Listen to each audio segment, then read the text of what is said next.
Aos Coríntios, capítulo de número 10. Quando você achar, diga glória a Deus.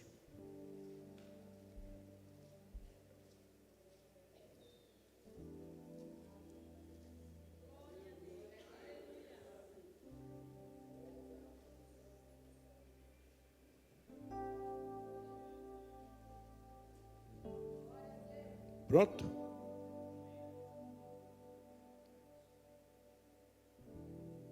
Verso de número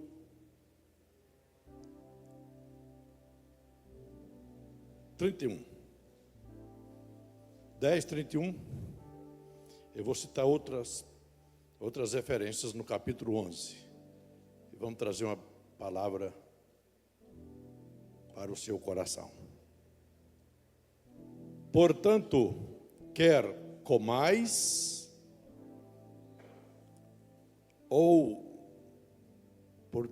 quer comais, quer bebais, ou façais outra coisa qualquer, fazei tudo para a glória de Deus. Todos digam isso, tudo é para a glória de Deus. O meu culto hoje é para a glória de Deus. Não vos torneis causa de tropeço, nem para judeus, nem para gentios, nem tampouco para a igreja de Deus. Assim como também eu procuro em tudo ser agradável a todos, não buscando o meu próprio interesse, mas o de muitos, para que sejam salvos. Só o verso 2 do capítulo 11. De fato, eu vos louvo, porque em tudo vos lembrais de mim e retendes as tradições, assim como vou-las entreguei. Nisto eu louvo. Agora vamos para 11:17.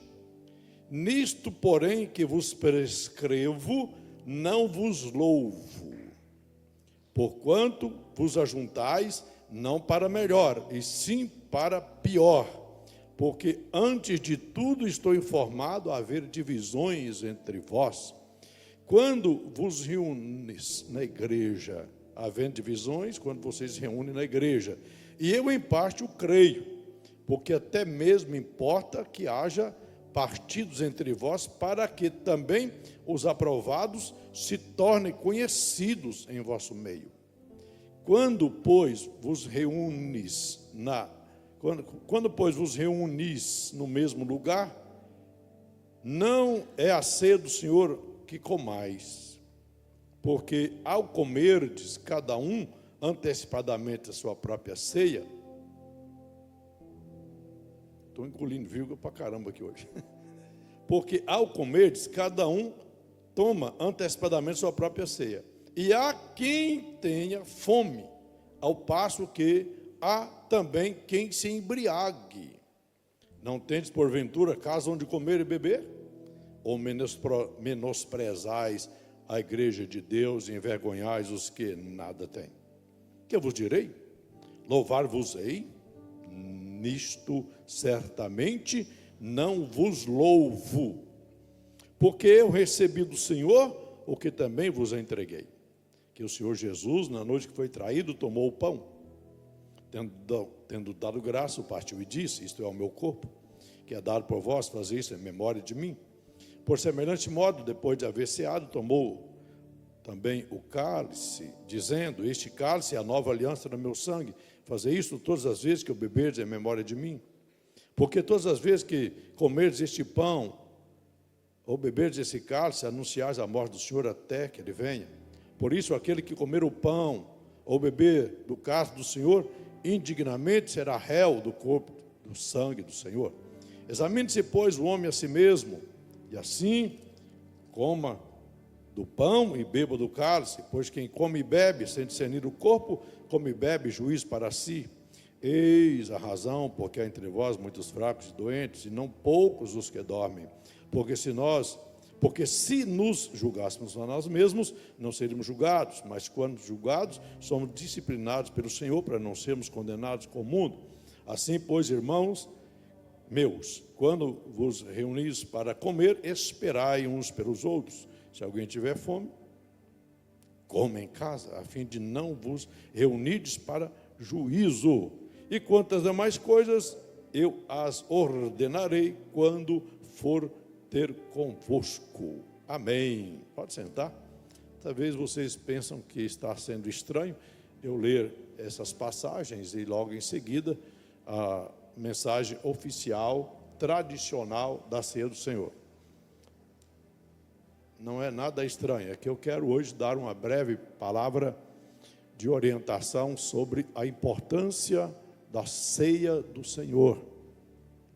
A gente percebe nos últimos tempos que o esfriamento espiritual do povo de Deus tem contribuído, inclusive, para que esse povo se ausente da igreja e negligencia a ceia do Senhor.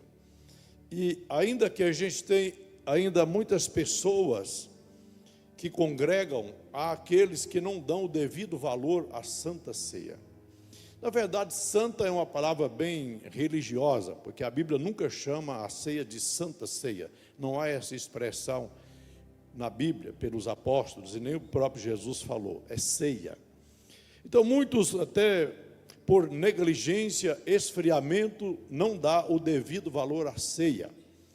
E outros até vêm na ceia tradicionalmente, religiosamente, mas parece não terem ainda entendido o real sentido da ceia, o propósito da ceia, a finalidade da ceia. Eu quero ajudá-los nessa noite, tendo o único propósito, levar cada um a entender a importância da ceia e participarem fielmente da ceia do Senhor, conscientes do que estejam fazendo. E também viso com isso motivar os obreiros das nossas extensões que não participam da ceia no campo, né, na sede, no segundo sábado, para que valorizem e participem. Então eu tenho dois objetivos: alcançar a todos que estão presentes, para entender melhor o propósito e finalidade da ceia, e também para que os que não têm vindo possam dar o devido valor. E começo explicando: a ceia na igreja de Corinto era uma bagunça. Já deixo essa afirmação. A ceia na igreja de Corinto era uma bagunça. As pessoas reuniam, e Paulo diz: vocês não estão reunindo para a ceia. E deixou isso bem claro. Não era um propósito de ceia, era um propósito de comer. Uns comiam demais. E lembrando que a ceia, por mais que a gente tem esse modelo tradicional de pão e vinho, lá também tinha. E era vinho, literalmente, viu, irmãos? Esse negócio de suco de uva, as igrejas que adotaram, mas antigamente era vinho mesmo, porque ninguém se embriaga com suco de uva. E a Bíblia apresenta os crentes da igreja de Corinto no dia de ceia ficando bêbados. Estão aqui ainda? Só para entenderem. Nós evitamos usar o vinho, embora não é pecado nem erro usar o vinho na ceia, e há igrejas bem conhecidas que usam vinho mesmo, literalmente o vinho com álcool, viu, irmão? Escandalizo não, mas tem, e não é pecado. Agora nós evitamos até por causa de termos muitas pessoas que foram vítimas do álcool, e aí quando bebe vinho, pode acabar bebendo tudo que vinho, né? Então a gente já evita, mas é mais uma questão religiosa. Então, quando eles reuniam, é interessante que Paulo chega a dizer que eles não estavam reunindo na igreja para a ceia do Senhor. Parecia ser um encontro qualquer, onde eles iam comer e beber, e também não esperavam uns aos outros. Os que chegavam já iam entrando na mesa, como ia dizendo, tinha o pão e o vinho, mas depois parece que havia uma refeição posterior. A Bíblia fala muito do comer do pão. Em Atos 2, fala do comer do pão, que não está ligado à ceia, mas parece que depois da ceia ele tinha uma confraternização. E antigamente eu fazia um trabalho com os irmãos, a gente tinha pães, tinha uvas, tinha romãs, e no final, embora isso não repetiu muitas vezes, a gente terminava e vinha até a mesa, e a gente comia juntos. Seria até bom a gente pensar em fazer isso, viu, pastores? Igrejas menores dá, não fica muito caro. Agora, quando concentra todo mundo na sede, aí fica pesado, né? Então, prepara a mesa e põe frutas, bastante frutas, serve a ceia normal. No final, a gente vem à frente e tem aquela comunhão, aquela confraternização, comendo dos frutos mais bíblicos, tipo romãs, uvas e etc. Então, eles reuniam e comiam muito. E outros bebiam que ficavam embriagados. Eis a razão que Paulo organiza a ceia. E parece também, no verso 31, que eles não visavam a glorificação do nome do Senhor e nem a própria edificação espiritual deles. Todos já sabem que a igreja de Corinto foi uma igreja muito complicada, muito carnal, uma igreja extremamente dividida, uma igreja complicada, muito carnal, por sinal. Vamos lá para o verso 31. Eu quero ficar com a minha tradução, mas aqui aparece aí, vocês acompanham. Olha aí no verso 31. Porquanto quer comais ou bebais, façais outra coisa qualquer, fazei tudo para a glória de Deus. E parece que eles nos reuniam para que Deus fosse glorificado. E atenção, quando nós nos reunimos num culto, seja aqui, seja na sua filial, é para glorificar a Deus, é para desfrutar da sua presença, é para louvá-lo, engrandecê-lo, reverenciá-lo e etc. Mas eles reuniam, parece mais para uma confraternização pessoal e não para um culto específico a Deus. Não era para glorificar a Deus. Quem está entendendo, diga glória a Deus. Aí Paulo chega a orientar no verso 32 para que eles não se tornassem um motivo de escândalo, nem para os judeus, nem para os gregos, ou para os gentios, e muito menos para a igreja de Deus. Atenção para essa palavra. Não vos torneis, verso 32, não vos torneis causa de tropeço nem para os judeus, nem para os gentios, nem tampouco para a igreja de Deus. O que é uma pedra de tropeço? É um empecilho. O que é uma pedra de tropeço? É algo que impede a gente de andar. Hoje, classificaria uma pedra de tropeço um crente, membro de igreja, opositor da igreja. Um membro de igreja que fala mal da sua igreja, fala mal do seu pastor, na porta da igreja critica tudo e todos para o visitante que está chegando.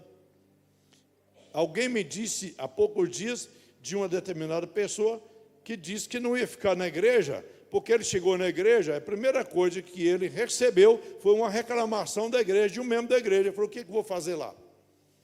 Um indivíduo desse é pedra de tropeço. Pedra de tropeço é qualquer pessoa que impede outros de aproximarem de Deus ou da igreja. Então, hoje eu quero que você deixe de ser, caso tenhamos aqui, uma pedra de tropeço, para se tornar uma pedra de passagem. Então diga: não serei uma pedra de tropeço. Eu serei uma pedra de passagem. Agora, pedra de tropeço também tem outro lado bom. Que lado bom? É quando as pessoas tropeçam em você, até pelo cargo que você ocupa, pelo que você é dentro da igreja. Tropeça, quer te jogar para o lado, quer te escantear. Nesse caso, beleza. É inveja, é perseguição, mas por algo que você está realizando. O problema é quando você se torna pedra de tropeço, impedindo pessoas de aproximar, impedindo relacionamento. E como eu disse, falando mal da igreja, falando mal do pastor, criticando tudo e todos. Inclusive, quando você faz isso dentro da sua casa, você está atrapalhando pessoas de se converter. Então eu tenho duas palavras para te falar. A primeira: nunca fala mal da sua igreja para os seus familiares que não são crentes. Não leve os problemas da igreja para lá, porque a igreja tem problema mesmo. A igreja é cheia de crente chato. Amém? Tem muito crente chato.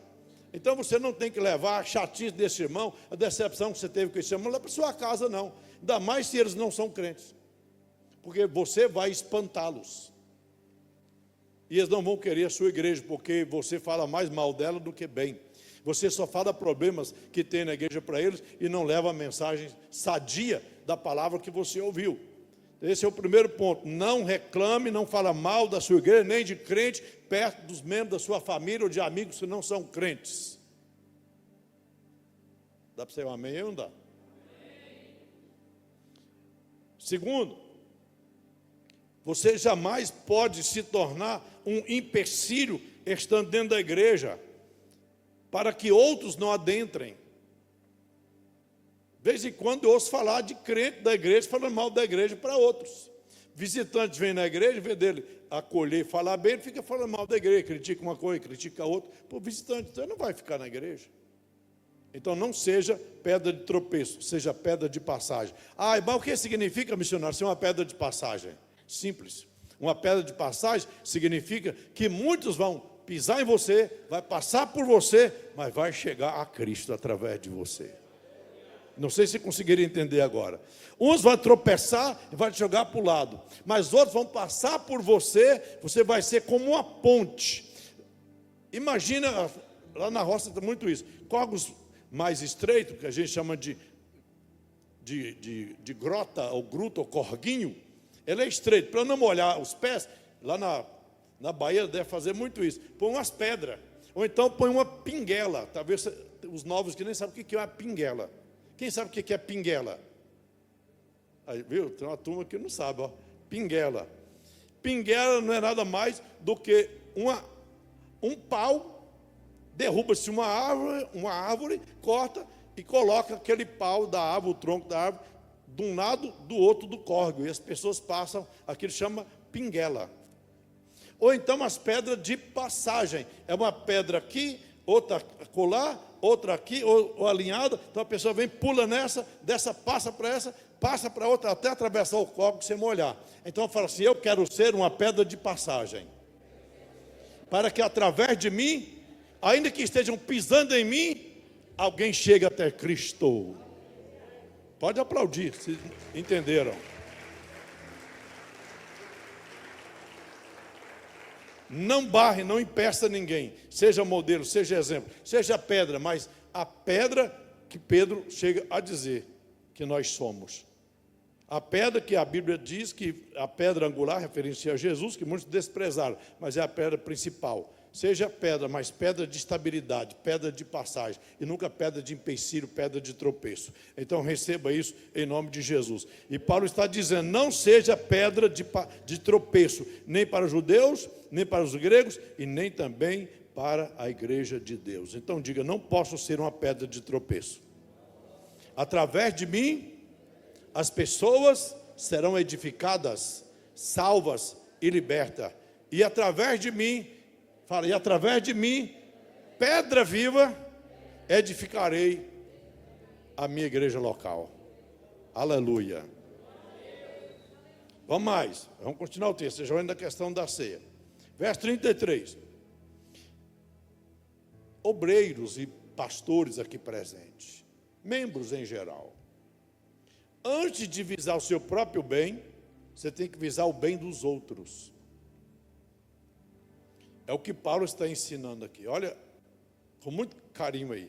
Assim como também eu procuro em tudo ser agradável a todos. Pedra de passagem procura ser agradável a todos. O crente que é pedra de passagem. O que é pedra de tropeço, ele não é agradável a ninguém, não procura agradar ninguém. Ele é egoísta, ele está pensando nele, e só ele, e mais ninguém. E ele não está preocupado em agradar ninguém, desde que ele esteja sendo agradado. Ele não está preocupado em servir ninguém, desde que ele seja servido. Estou pregando para crente aqui hoje. Assim também eu procuro em tudo ser agradável a todos. Um esforço. Eu procuro em tudo ser agradável a todos. Aí a pergunta é, você procura agradar a todos? Mas missionários, eu não agrado a todo mundo, mas você pelo menos procura ser agradável a todos? Pense nisso. É lógico que nem Deus agrada a todo mundo. Hoje mesmo, com certeza, muita gente reclamou da chuvinha, do frio. Aí vê o calor, reclama do calor, então nem Deus consegue agradar. mas tem que haver, no mínimo, dentro de nós, um esforço para poder agradar as pessoas, ou no mínimo sermos agradáveis às pessoas. Paulo diz, eu procuro, isso é um esforço, em tudo, isso é muito lindo aqui no texto, ser agradável a todos. Ser agradável é uma atitude em que eu tomo para que as pessoas sintam bem comigo, com a minha presença, meu modo de ser, de tratar. Ser agradável, fala comigo, tenho que ser agradável e não chato. Aleluia. Eu procuro em tudo ser agradável a todos, é um esforço. Aí olha só, não buscando o meu próprio interesse, mas o de muitos, para que sejam salvos. Qual era a visão de Paulo? Salvar pessoas. Ainda que não o considerassem, ainda que fizesse qualquer coisa, ele procurava agradar a todos, para que essas pessoas, ou o máximo delas, pudessem ser salvos. Então, são duas coisas que aprendemos no texto.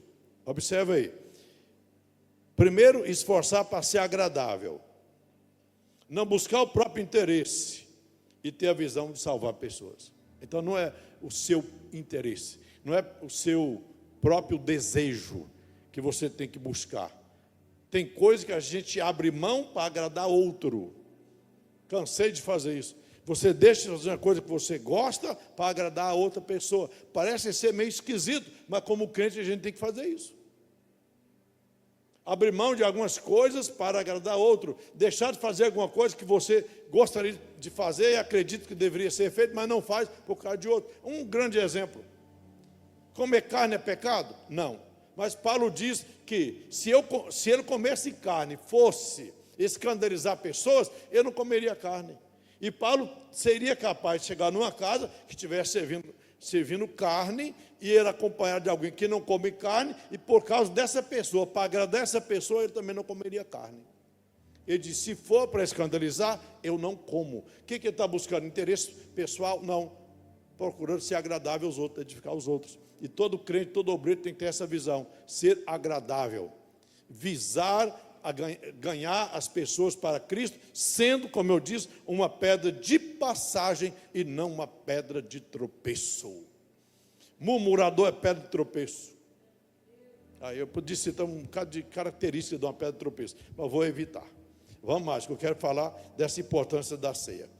E aí no verso de número 2, Paulo faz elogio. Eu vos louvo, ele elogia, ele aprova. Aí menciona algumas coisas. No verso 17, ele já disse, nisso eu não os louvo. Ou seja, Paulo não aprovava, não louvava a maneira pela qual eles reuniam para celebrar a ceia do Senhor. Na verdade, para eles não era a ceia do Senhor, era a ceia deles. Não havia um objetivo, não havia um propósito. Parece que o dia de ceia, ele nem comia em casa. Paulo chegou a dizer, vocês têm fome, vai comer em casa, não é aqui na igreja não. Incrível, né? Parece que eles deixavam o dia da ceia parecia ser um dia de churrasco na casa de um amigo. Não vou nem comer hoje, porque quando eu chegar lá naquele culto, naquela festa, eu vou detonar, vou comer tudo que eu tenho direito. Parece que era essa a visão. Então vamos lá. Nisto, porém, que vos prescrevo, não vos louvo. Ele vai mencionar o que está prescrevendo. Eu não vos louvo. Porquanto vos ajuntais não para melhor, e sim para pior. Ou seja, eles não se ajuntavam para edificar. Eles não se ajuntavam para ter comunhão. Prova é que não esperavam uns pelos outros. Tinha gente que chegava para a ceia, chegava lá, não tinha mais nada. Imagina, ele chegava para a ceia e encontrar o quê? Alguns irmãos lá, meio cambaleando, já tinha bebido o vinho todo, já tinha comido tudo. Fala, misericórdia de um trem desse. Pode falar. Que baderna, né? Que confusão. E Paulo tem conhecimento disso. E a outra coisa que ele condenou muito foi as divisões. Aí, para entender as divisões, tem que ler o capítulo 1, 2 e 3. Eu vou dispensar.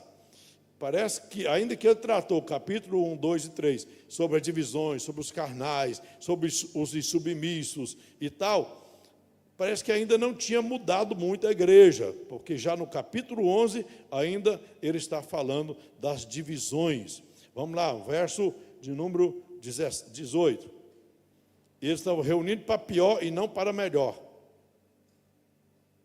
Porque, antes de tudo, estou informado haver divisões entre vós, quando vocês se reúnem na igreja.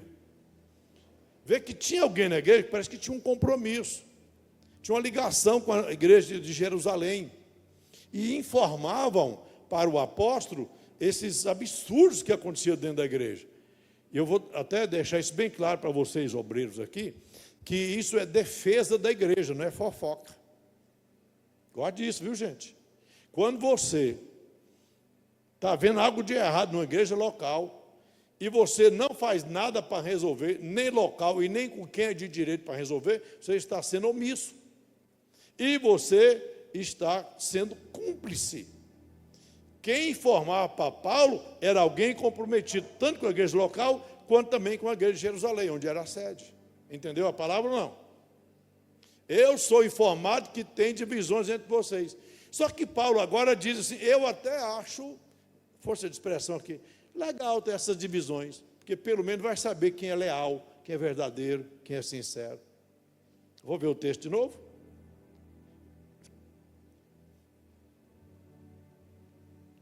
Estou informado, então alguém informava, haver divisões entre vós. Estou no verso 18, tá? Quando vos reúnes na igreja, eu em parte o creio. Ele está dizendo, eu creio que tem essa divisão quando você reúne na igreja. Imagina, reúne na igreja, um grupo ali, um grupo aqui, outro grupo lá, esse grupo não anda com esse aqui não anda com aquele, esse aqui come e bebe à vontade, esse aqui já não sobrou para ele. Imagina a confusão. Então, ele vai dizer, eu creio. Aí, verso 19, porque até mesmo importa que haja esses partidos, ou seja, essas divisões entre vós, para que também os aprovados se tornem conhecidos em vosso meio. Quem são os aprovados? Olhe para mim e escute isso. Os aprovados é aquele que não entra em grupinho de divisão, de contenda, de fofoca. Esses são os aprovados. Aqui tem crentes aprovados assim? Os aprovados são aqueles que, ainda que tenham os grupinhos, tem os partidos, tem o que nós chamamos no Brasil de panelinhas, ele não se envolve nessas panelinhas, ele está focado na visão da igreja, da sua liderança, e ele defende a igreja mesmo porque ele ama a igreja. O que tem de errado ele denuncia porque ele quer as coisas certas, e é esses que a Bíblia chama de aprovados. E eu vou perguntar, tem obreiros aprovados aqui? Tem crentes aprovados aqui? Tem pastores aprovados aqui? Então, se tem, aplaude ao Senhor.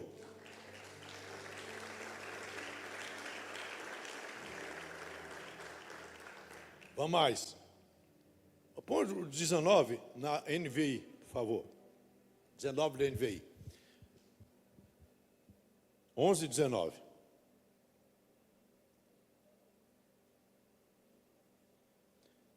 Aí a gente passa por 20 e comentar já sobre a cena. Vamos lá. Pois é necessário que haja divergência entre vocês para que sejam conhecidos quais entre vocês são aprovados. Eu já deixei claro, o aprovado não se envolve em picuinha. Aprovado não se mete em fofoca. Aprovado não fica dentro de um grupinho de opositores, de rebeldes, que critica tudo e todos. E se ele estiver no meio, ele perceber, ele sai fora. Nós somos uma igreja que temos que estar reunido no todo. Por mais que a gente tenha os departamentos, nossa igreja trabalha com departamentos. Os que trabalham com célula, não é uma divisão, tem a célula A, célula B, célula C. Um líder que cuida daquele pessoal na célula, ou o líder que cuida daquela equipe no ministério, de mulher, de homem, de criança, outros ministérios qualquer, mas todos estão na mesma visão, edificação da igreja, salvação de alma e glória do nome de Jesus. Todo mundo focado na mesma coisa. E até acho que se você for sincero com Deus, com a sua igreja, e você perceber que na sua igreja local, ou que seja aqui, onde se congrega, tem um grupinho que critica tudo e pouco faz. Critica o que não está sendo feito, quando reúne para fazer, não está presente. É contra tudo, é contra todos. Então eu te aconselho, desliga desse grupo e procure uma equipe que fale a linguagem, que tenha a visão e o propósito da sua igreja.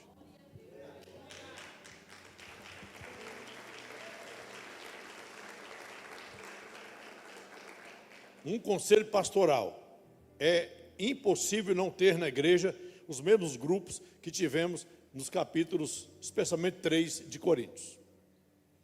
Os que defendem um pastor e condenam os outros. Os que se gabam de ter tido um pastor no passado e não quer submeter ao presente, ao atual. É natural ter os carnais, os difamadores. É natural. Tem os naturais, são 3 tipos de pessoas lá. Fala comigo, os 3 tipos de crente. Fala, 3 tipos de crente. Naturais. Não é nem certo falar os 3 tipos de crente. 3 grupos de pessoas dentro da igreja. Fala, naturais, carnais e espirituais. Os naturais são os que ainda não tiveram experiência com Deus, de conversão. São frequentadores da igreja, ainda naturais, mas está aí, precisa ser amados, honrados, talvez mais amados que os que já temos como membros, muito bem acolhidos. Os que estão como carnais têm que tomar uma atitude, porque carnal é aquele que passou pela experiência da salvação, está tomando ceia, mas anda mais na carne do que no espírito. Ele é mais carnal do que espiritual. E carnal, a Bíblia traz as características de um carnal. Vamos pegar aqui, já que eu mencionei. Eu não queria ir até o capítulo 3, mas vamos lá. Vamos lá. Capítulo 3 de 1 Coríntios. Verso 1. Vamos acompanhar. Eu vou falar dos carnais. Eu falei, os naturais é aqueles que ainda não tiveram aquela experiência de conversão, mas se simpatiza com o evangelho, se simpatiza com a igreja, com o louvor da igreja, com o pastor da igreja, com a pregação que se faz na igreja. Enfim, ele está vindo porque ele está sendo amado, acolhido. E ele precisa ver coisas boas dentro da igreja para que ele se interesse em ficar. Agora, os carnais já passaram por essa experiência, mas vivem mais na carne do que no espírito. Vamos lá, verso 1, 3:1.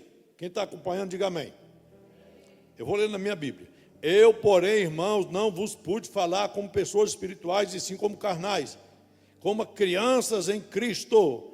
Paulo está dizendo, vocês são carnais, são um bando de crianças, porque não cresceram, não evoluíram na fé. Crianças espirituais. Tive que dar leite para vocês, e não alimento sólido. Ou seja, aquelas mensagens mais singelas, mais simples, nada de muita cobrança, senão vai espirrar. Porque vocês não podiam suportá-lo. Ele diz, nem agora ainda estão podendo, porque são carnais. Segura essa. Carnal é aquele que não suporta uma mensagem de correção. Eita! Pastor entrou para corrigir, ele já acha que é para ele. E às vezes usa uma expressão, às vezes tem gente que não entende, mas é força de expressão. Ainda mais numa igreja que só tem crente. Se a carapuça serviu, vista a. Eu uso essa expressão. Isso não é afronta, força de expressão. E já teve gente que ficou chateado com isso. Se a carapuça serviu, vista.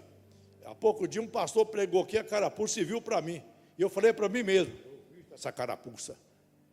E entrou apertado, mas eu tive que aceitar. Isso significa o quê? A palavra vem de confronto. Se a palavra me confrontou, eu tenho que fazer o quê? Mudar. E se está me confrontando é porque me ama, porque Deus corrige a quem Ele ama. E o pastor não pode ficar só pregando mensagem de ego, não, para levantar o ego das pessoas. Tem que trazer mensagem de disciplina mesmo, de correção. E eu louvo a Deus quando as mensagens são mais duras, de correção. Quando eu vou nas reuniões de pastor, tem vezes que vem cada cajadada assim, que chega a doer, como diz a mamãe lá na roça, dói até a espinhela. É coisa dura mesmo. Não sou um pastor, é para isso aí. Mas tem crente que não suporta mensagem de correção, mensagem de cobrança. Ele acha que o pastor está sendo durão, está sendo chato. É uma característica de carnal. Paulo fala que eu não pude dar alimento mais sólido para vocês, porque vocês são carnais, tive que dar aguinha com açúcar. Essas mensagens mais simples, mais, sem muita cobrança, né? Aí ele continua e diz assim, ó. Porque as características de um carnal: não suporta uma mensagem de correção, um alimento mais sólido, né? Já ouviram eu dizer, hoje vai ter mocotó. É uma mensagem mais dura. Fui pregar em determinado lugar e falaram, vai ter caldo. Eu falei, foi na vigília do pastor Dejaí. O caldo vai ser depois do mocotó que eu vou trazer. Leite, verso 3. Aí ele disse que eles não podiam porque eram carnais. Ouvi essas mensagens, né? Aí verso 3. Porquanto, havendo entre vós ciúmes e contendas, não é assim que sois carnais e andais segundo os homens? Então, segundo característica de um carnal: ciumento. Ciúme de tudo, ciúme de todo dentro da igreja. Ciúme de cargo, ciúme de posição. E outros ciúmes também envolve. Contendas, vive com contendas, blá, blá, blá, falatório, fofocaiada. Aí Paulo diz, não sois assim, carnais? E o carnal está sempre andando segundo os homens, e não segundo a palavra de Deus. Pronto, falei. O carnal não anda segundo a vontade de Deus, e nem segundo a palavra, ou segundo as normas da igreja. Ele anda segundo os homens, ou seja, segundo ele mesmo. É o famoso Maria vai com as outras. O que as pessoas pensam e falam, ele também sai falando. Mas menos as coisas espirituais. Então, é um carnal. Vamos mais, 4. Quando, pois, alguém diz, eu sou de Paulo, e outro, eu de Apolo, não é evidente que estás andando segundo os homens? Opção por pastor. O seu pastor é o que foi colocado para te pastorear. Você pode até preferir ouvir outros, mas o seu tem que ser ouvido. Aleluia. Eu falo muito isso. Eu ouço outros pastores, mas eu priorizo os meus pastores. Eu os ouço. Então nós não podemos dar uma de espiritual rejeitando as mensagens dos nossos próprios pastores. Segura essa agora, olhe bem para mim. Quem tem o hábito de comer sempre em restaurante? Graças a Deus, quase ninguém. Aí o pastor Douglas, porque viaja, né? Mas eu vou usá-lo como exemplo.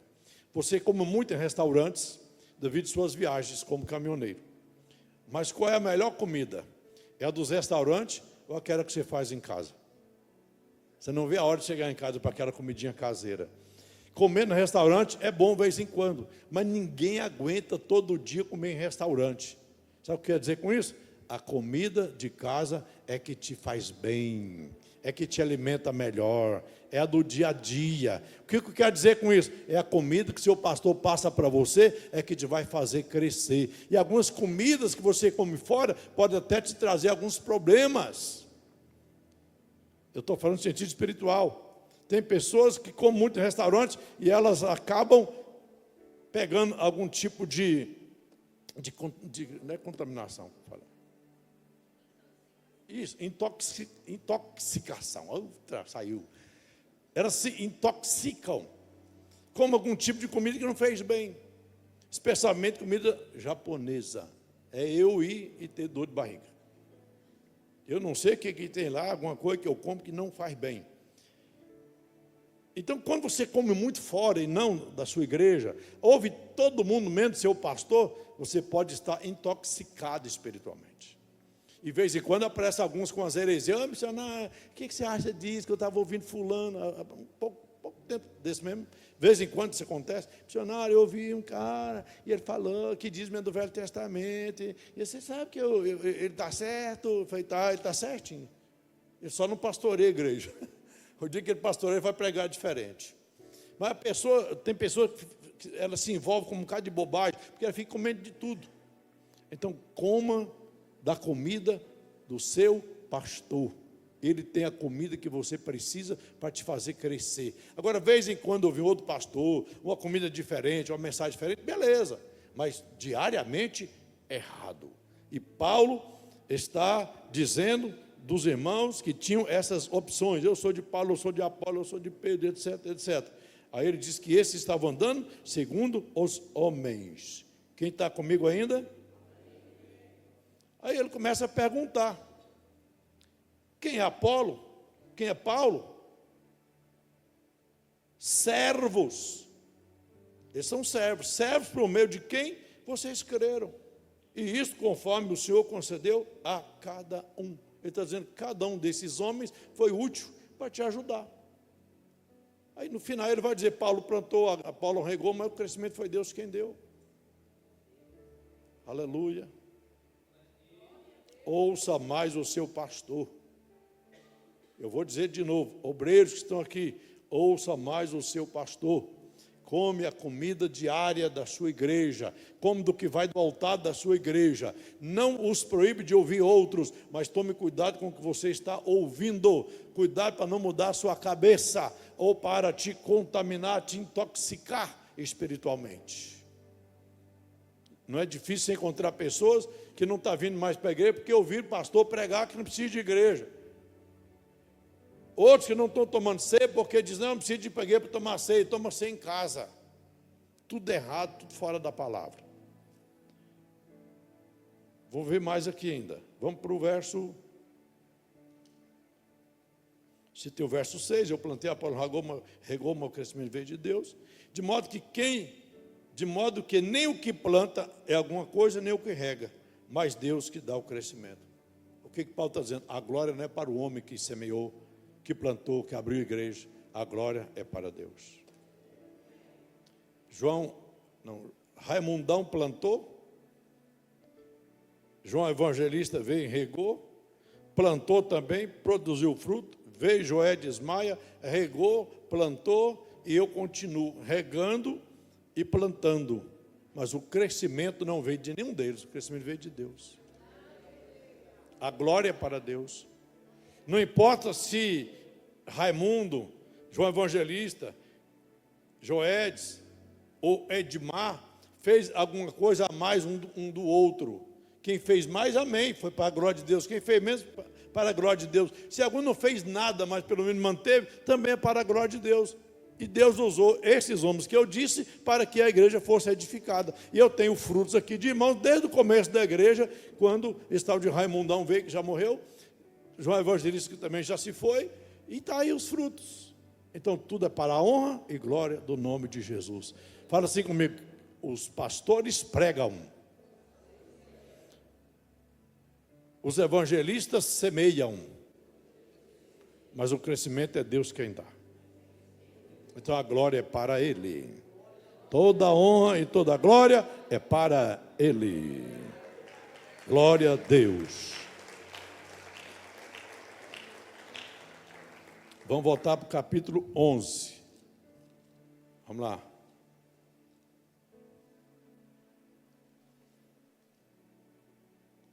Ele diz, eu parei nesse texto, verso 19. Importa que tenha os partidos, né, as divisões, para saber quem vai ser aprovado. E já expliquei sobre quem é os aprovados. Quando, pois, vocês reúnem no lugar, ou seja, na igreja, então vê que ceia tem a ver com reunião, reunir. As igrejas se reuniam. Agora, como que uma pessoa não vem na ceia e fica tomando na ceia isolado em casa? Está fora. Então a igreja tinha o propósito, o objetivo, o hábito de se reunir para cearem. E Paulo fala, quando vocês estão reunindo no mesmo lugar, não é a ceia do Senhor que vocês comem. Ele explica o porquê. Porque ao comerdes, cada um toma antecipadamente a sua própria ceia. Não havia o quê? Não havia organização. Não havia respeito. Não havia confraternização, porque o primeiro grupo que chegava já avançava e ia comendo e bebendo. Não esperavam. Porque ao comeres, verso 21, porque ao comeres cada um toma antecipadamente sua própria ceia. E há quem tenha fome, ao passo que também há quem se embriague. É aqueles que eu disse que deixavam de comer em casa para comer lá, no dia da ceia. E iam para a ceia e embriagavam. Então, só posso afirmar que era vinho, literalmente vinho. Eita, irmão. Isso aqui é café, viu? Eu dou uma beiçada nele, viu, irmão? Vamos mais.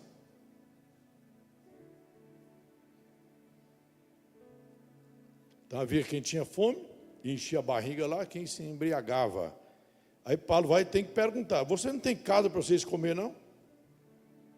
E nem para beber? Vocês menosprezam a igreja de Deus e envergonham os que nada têm. Que vos direi? Louvar-vos-ei? Não, nisto eu não louvo. Eu não louvo vocês nessas reuniões que vocês fazem com o propósito de cear. Isso não é ceia. É um ajuntamento para comer e beber. Glória a Deus. Glória a Deus, não pelo que eu disse, mas pelo fato de Deus ter levantado Paulo para trazer a devida organização para a ceia e o devido alinhamento. Aí ele começa a explicar como que a ceia tinha que ser servida. É o texto que a gente lê há anos, desde quando a gente se converteu, a gente ouve essa leitura no dia de ceia. Nós mudamos agora recente para Mateus 26, 26. Aí Paulo vai e explica: eu recebi do Senhor que eu também vos entreguei, eu vos ensinei. Ele está dizendo: eu estou ensinando a vocês o que eu recebi de Deus. Veja a importância de ouvir o pastor. Viu a importância de atentar mais para as palavras apostólicas? Eu recebi de Deus e eu anuncio o que eu recebi para vocês. Então Paulo está trazendo a mensagem de Deus para alinhar a igreja de Corinto. Vamos falar isso? Paulo está trazendo a mensagem de Deus para alinhar a igreja de Corinto. Eu recebi do Senhor o que também vos entreguei. Ele começa a explicar. O Senhor Jesus, na noite que foi traído, tomou o pão, deu graças, partiu e disse: isto é o meu corpo, que é dado por vós, fazer em memória de mim. Paulo está explicando o que está em Mateus 26, 26 até o 30. Na noite que Jesus foi traído, ele pegou o pão, abençoou, partiu e distribuiu entre os apóstolos. Pedaço para um, pedaço para outro, em seguida comeram juntos. Da mesma maneira, o vinho, e ele disse, isso é o meu corpo.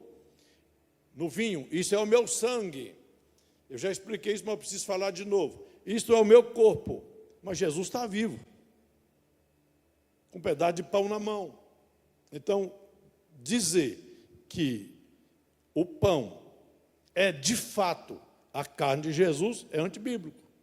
É uma representação, é um símbolo.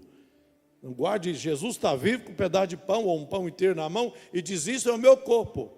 Ele está dizendo: esse pão representa o meu corpo e vai ser partido por vocês lá na cruz daqui a pouco. Depois pega o vinho, e isso é o meu sangue, vai ser derramado por vocês. Então Jesus está afirmando o propósito da ceia, o objetivo da ceia e o que nós temos que trazer em mente quando nós estamos ceando. Ele morreu por mim, mas ele ressuscitou. O seu sangue tem poder para lavar meus pecados. Esses são os conceitos principais.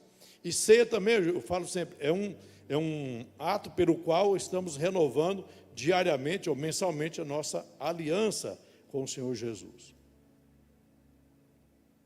Pega o cálice, ainda no verso 25, é a nova aliança no meu sangue.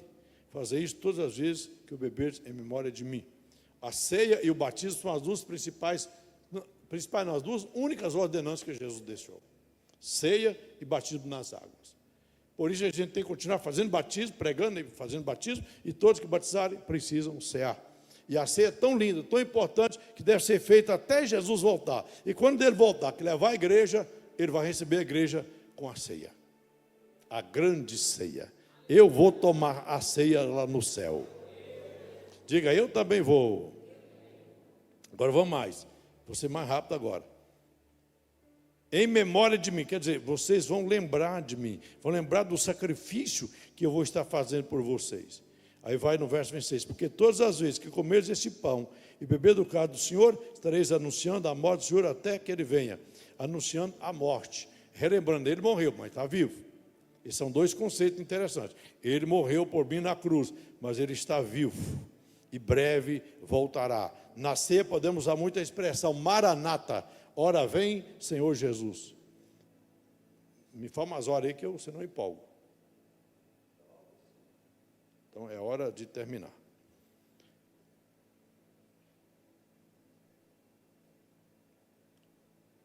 Todas as vezes que comeres esse pão e beberes do cálice do Senhor, anunciais a morte do Senhor até que Ele venha. Então a ceia precisa ser tomada até que Ele venha.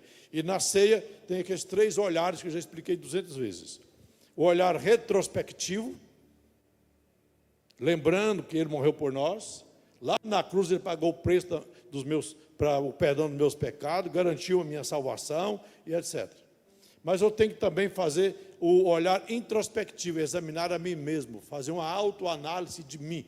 Isso é chamado também de autojulgamento. Eu não tenho o dever, como pastor, de sair examinando a vida de ninguém para saber se está apto ou não a cear. Isso é papel individual de cada crente responsável. Pronto, de cada crente responsável. É ele quem faz análise da sua vida, de como ele está para poder cear. Não é eu.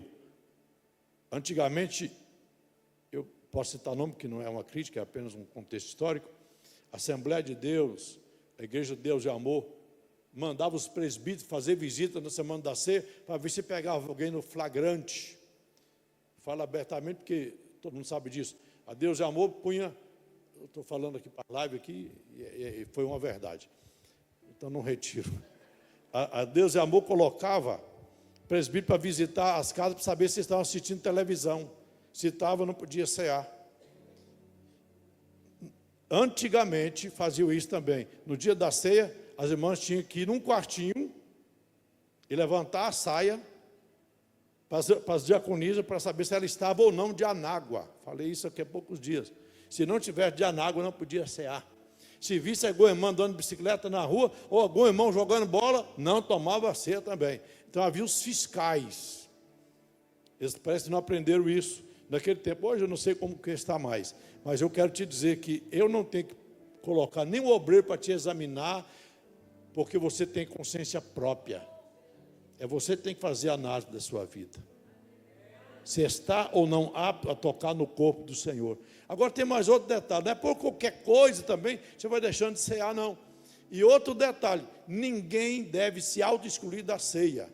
Se tem que haver uma suspensão de ceia, deveria ser do próprio pastor. Mas a nossa igreja não faz isso. Sabe por quê? Porque a ceia não é da igreja, a ceia não é do pastor. A ceia é do Senhor.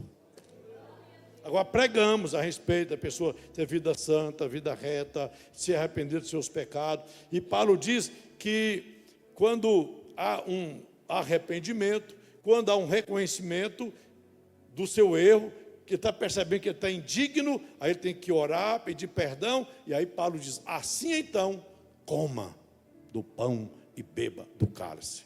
Redobra a atenção, ainda que você errou, pecou, falhou durante o mês, no dia da ceia, vem para a ceia, se arrepende de verdade, confessa seu pecado diante de Deus e toma a ceia do Senhor.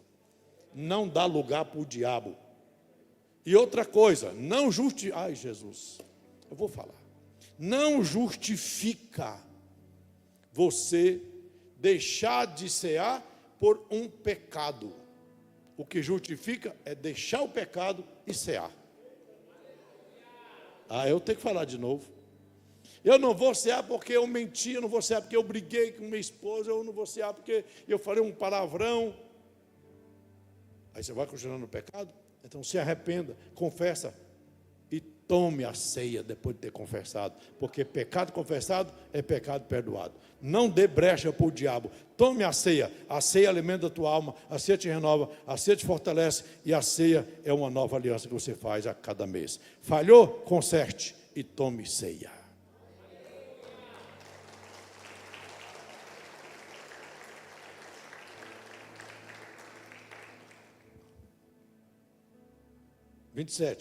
Por isso aquele que comer, observe o por isso, na sequência 26, quando vocês, todas as vezes que comerem esse pão e beber desse cálice, anunciarão a morte do Senhor até que Ele venha. Então o objetivo é esse, o foco da ceia é esse, é Cristo. E por isso aquele que comer o pão ou beber o cálice do Senhor indignamente, esse indignamento não tem nada muito a ver com a questão do pecado, e sim por falta de reconhecimento de quem Jesus é e o que Ele fez por você. Quando você não reconhece isso, não está apto a cear. Então, não estando digno, observe esse texto, por isso aquele que come do pão, bebe do cálice, indignamente, por não reconhecer Cristo, se torna réu do seu corpo e do seu sangue. Por isso, examine, pois, o homem a si mesmo. E assim, coma do pão e beba do cálice. Então, examine. Como foi esse mês? Um dia um irmão me falou, eu não vou cear, pastor, porque esse mês eu não pude vir nascer. Por que você não pôde? Eu viajei, depois eu fiquei doente. Eu falei, irmão, é justificável. Você não vai deixar de cear só por isso. Não, porque diz que para tomar ceia tem que estar em comunhão com a igreja. Esse mês eu não estive. Eu falei, irmão, você estava em comunhão com a igreja quando você estava orando. Você estava em comunhão com a igreja quando você estava lendo a palavra. Eu não vou cear porque eu fiquei um mês ausente, mas foi justificado. Agora, fosse por rebeldia, também não deveria deixar de cear. Era vir, consertar e se posicionar diante de Deus e tomar a ceia do Senhor. Mas o que eu quero deixar claro é, tome a ceia. Isso só te fará bem. Porém, se toma a ceia em pecado não reconhecido, em pecado não confessado, isso pode trazer duras e sérias consequências. Aleluia!